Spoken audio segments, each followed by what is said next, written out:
Magnesium లోపం శరీరానికి ఒక రోగం. శరీరంలో జరిగే సుమారు 300 రకాలకు పైగా జరిగే రసాయనిక చర్యల్లో మెగ్నీషియం కీలక పాత్ర పోషిస్తుంది. గుండె సక్రమంగా కొట్టుకోవడం నుండి కండరాలు, హార్మోన్ల పనితీరు వరకు మెగ్నీషియం పాత్ర ఉంటుంది.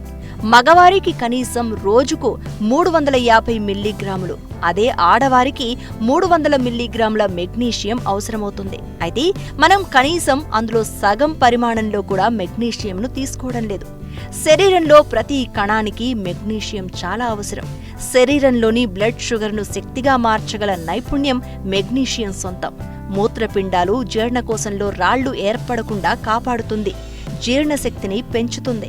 అంతేకాకుండా మెగ్నీషియం మెదడును చురుకుగా ఉంచుతుంది. మన శరీరంలో వందలాది ఎంజైమ్ల పనితీరు మెగ్నీషియం లేనిదే జరగదు. మెగ్నీషియం శరీరంలో సమపాళ్లలో ఉంటేనే విటమిన్ B6 శోషణ జరగదు. శరీరంలో మెగ్నీషియం తక్కువైతే పళ్ళు పాడవడం, ఎముకలు గుళ్లబారడం, విరిగిన ఎముకలు త్వరగా నయం కాకపోవడం, శరీరంలో వణుకులు, కండరాలు బలహీనపడడం, గుండె కొట్టుకోవడం వంటి మార్పులు చోటు చేసుకుంటాయి. అంతేకాకుండా శరీరంలోని కండరాలు బలహీనమవుతాయి.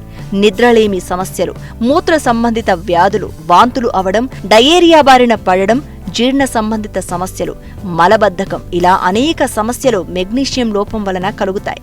వైద్యుని సలహా మేరకు మెగ్నీషియం లోపం పూడ్చుకోవడానికి సప్లిమెంట్స్ తీసుకోవచ్చు. అయితే అవి ఎక్కువైతే గుండెకు ప్రమాదం. అలాగే ఆకుకూరలు, గింజలు, తృణధాన్యాలు, నట్స్, చేపలు, పెరుగు, అరటిపళ్ళు మొదలైన వాటిలో మెగ్నీషియం ఎక్కువగా లభిస్తుంది.